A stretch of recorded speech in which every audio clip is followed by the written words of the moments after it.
embora o tema seja controverso da posse de arma, existe uma parcela da população que manifesta a sua aspiração, o seu desejo de ter a posse de uma arma em sua residência. As pessoas têm uma sensação de segurança maior e, por outro lado, em determinadas circunstâncias, essa arma realmente pode funcionar como um mecanismo de defesa, especialmente dentro de um contexto em que há uma violência significativa no país e que, por outro lado, os serviços policiais não são totalmente eficientes para coibir essa prática criminosa. O presidente fez uma promessa na campanha e esse decreto visou satisfazer a essa parcela da população que tem essa aspiração. Tem gente que não quer ter arma em casa, né? Perfeito. O decreto, ninguém é obrigado a ter uma arma em casa, mas respeita a opinião daquelas pessoas, num tema controvertido, a opinião daquelas pessoas que entendem que com isso elas se sentem mais seguras, com isso elas têm uma possibilidade de eventualmente reagir numa circunstância extrema. Tá? O ministro Onyx disse que a história da humanidade demonstra que quanto mais armada a população, a sociedade, menos violência. Os números mostram que funciona para os dois lados. Eu queria saber se o senhor tem exemplos que poderiam servir para o Brasil, mostrando que a sociedade armada diminui a violência. Olha, essa questão de estatísticas, de causas de violência, causas de crime, sempre é algo bastante controvertido. Claro que se tem especialistas, esses trabalhos devem ser valorizados. Nós até valorizamos esses trabalhos reportando as estatísticas colhidas por institutos, por especialistas, mas esses temas são muito controversos. O fato é que a política anterior não resultou numa diminuição significativa de homicídios no Brasil. Se a política de desarmamento fosse assim tão exitosa, o que teria sido esperado é que o Brasil não batesse ano a ano recorde em número de homicídios, como veio ocorrendo desde do Estatuto de Desarmamento, dessas regras mais restritivas. Então, assim, eu diria que as causas da elevação desses crimes dessa natureza, elas são bastante controvertidas.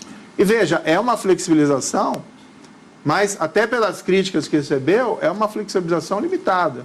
Nós não estamos autorizando as pessoas a guardarem armas automáticas, fuzis automáticos, a saírem nas ruas armados, ou a dispensar, o que me parece essencial, aqueles 3 elementos: aptidão psicológica, preparo técnico e não existência de registros criminais. Então é algo que está sendo cauteloso. Algum país específico o senhor citaria, não? País específico? Eu acabei citando o Brasil, né? O Brasil, nós tivemos uma política de desarmamento desde 2003 e o que houve foi um incremento, desde então, dos índices de homicídio.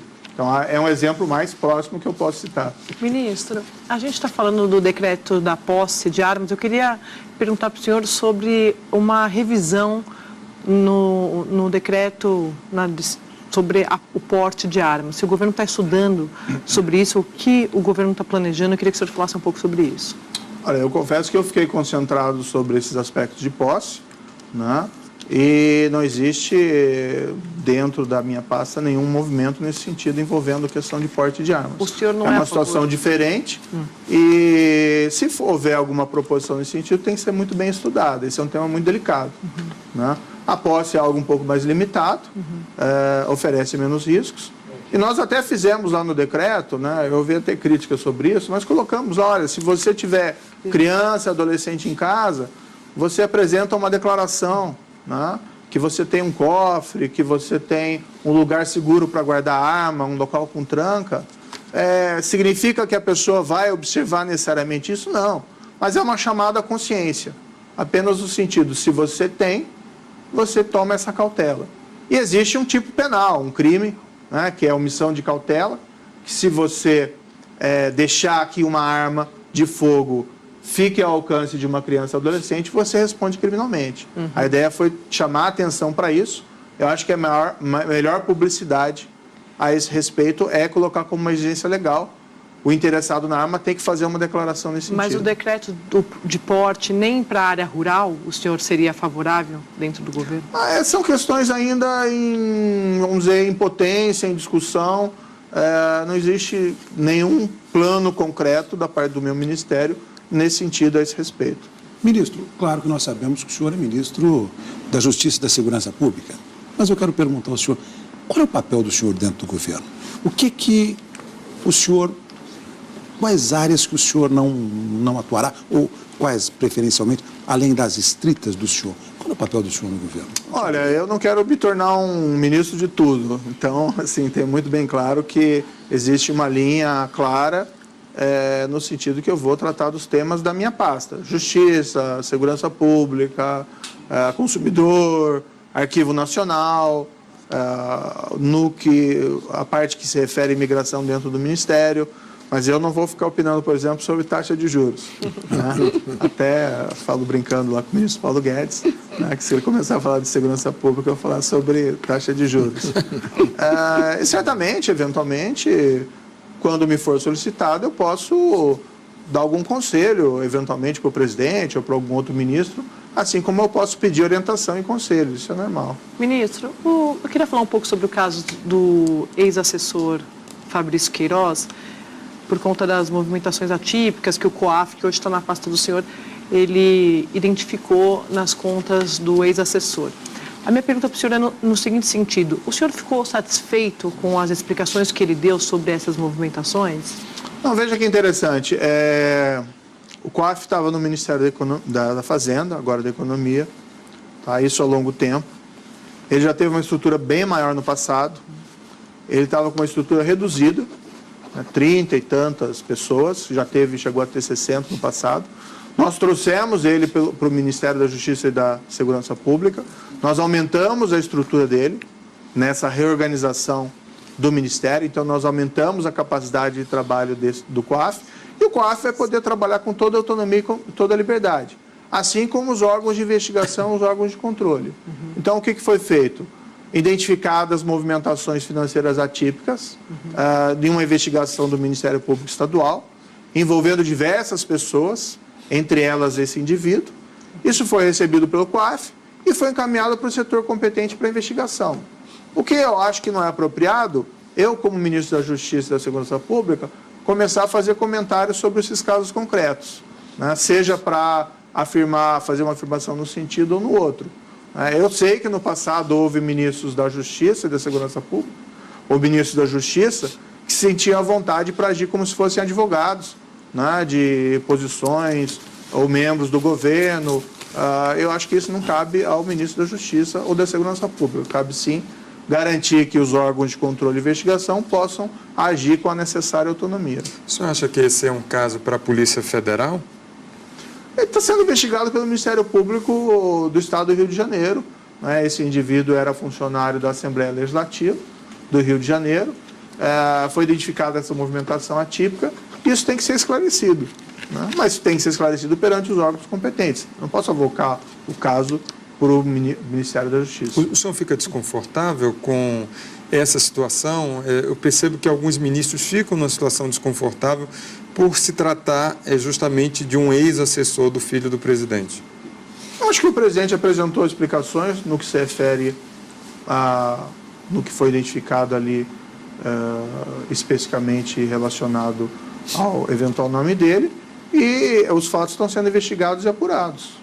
Ministro, o senhor chegou ao Ministério da Justiça com um grande currículo, notadamente na questão do combate à lavagem de dinheiro, ao crime do colarinho branco, e a sua carreira na Lava Jato, o senhor ficou notabilizado por isso. Enfim, o senhor assume o Ministério acho que 1 ou 2 dias depois, começa a crise da segurança pública no estado do Ceará, nos presídios, e a questão da segurança pública lá chegou ao ponto da gente ver as reportagens, a população amedrontada, o comércio fechando. Então, a questão dos presídios, da segurança pública, está atingindo fortemente a sociedade como um todo. Eu queria saber do senhor o que está acontecendo, o que o Ministério ofereceu para o governo do Ceará e como o senhor vê essa diferença, que o senhor chegou muito embalado na questão do combate à corrupção, o senhor já falou nisso aqui agora, né, nessa entrevista, mas a questão da segurança pública, ela está gritante para a sociedade. Olha, desde o início, quando eu assumi, eu falei que o trabalho não seria relacionado unicamente à corrupção. É um problema sério a corrupção, mas existem outros também significativos. Um deles é o crescimento dessas organizações criminosas no Brasil. Elas estão crescendo e ficando cada vez mais poderosas. Se o Estado não tomar uma atitude enérgica em relação a essas organizações criminosas, o problema tende a crescer. O caso do Ceará é um ilustrativo disso, em que organizações criminosas se sentiram à vontade de praticar, na minha opinião, verdadeiros atos terroristas. Então, diante da perspectiva de adoção de uma política mais rigorosa contra essas organizações, o que eles fizeram foi, vamos dizer, tentar explodir viadutos, incendiar... A cada ação do governo, eles reagiam exatamente, com mais brutalidade. Buscando exatamente que o Estado, o governo, voltasse atrás. Então, desde o início, nós tínhamos presente que isso seria um grande desafio. E não existe existem eventualmente matérias controversas no âmbito da segurança pública, mas não existe nenhuma controvérsia na necessidade de combater e desmantelar essas organizações criminosas. O remédio é mais ou menos universal. Investigações exitosas, para isso precisa ter métodos especiais de investigação muitas vezes. Por outro lado, precisa prender os membros da organização e, particularmente, isolar as lideranças criminosas, e tem que se identificar o patrimônio, os bens dessa organização, tentar asfixiar economicamente essas organizações. É uma tarefa fácil? Não é, é complicada. Mas, falando em exemplos exteriores, há países que tinham problemas sérios com crimes, com organizações criminosas e conseguiram, vamos dizer, talvez não desmantelar de todo, mas pelo menos enfraquecer sensivelmente. O caso da Itália com a Cosa Nostra siciliana, o caso dos Estados Unidos, haviam as famosas 5 famílias mafiosas de Nova York, algumas que inspiraram até o filme lá do Poderoso Chefão, a família Gambino, e a partir da década de 80, com investigações eficientes e com foco do FBI norte-americano, com a ação da justiça, das promotorias, essas organizações foram quase que desmanteladas, ou perderam muito da força que tinham antigamente. Ou seja, é possível agir. Ministro, o senhor não acha que era o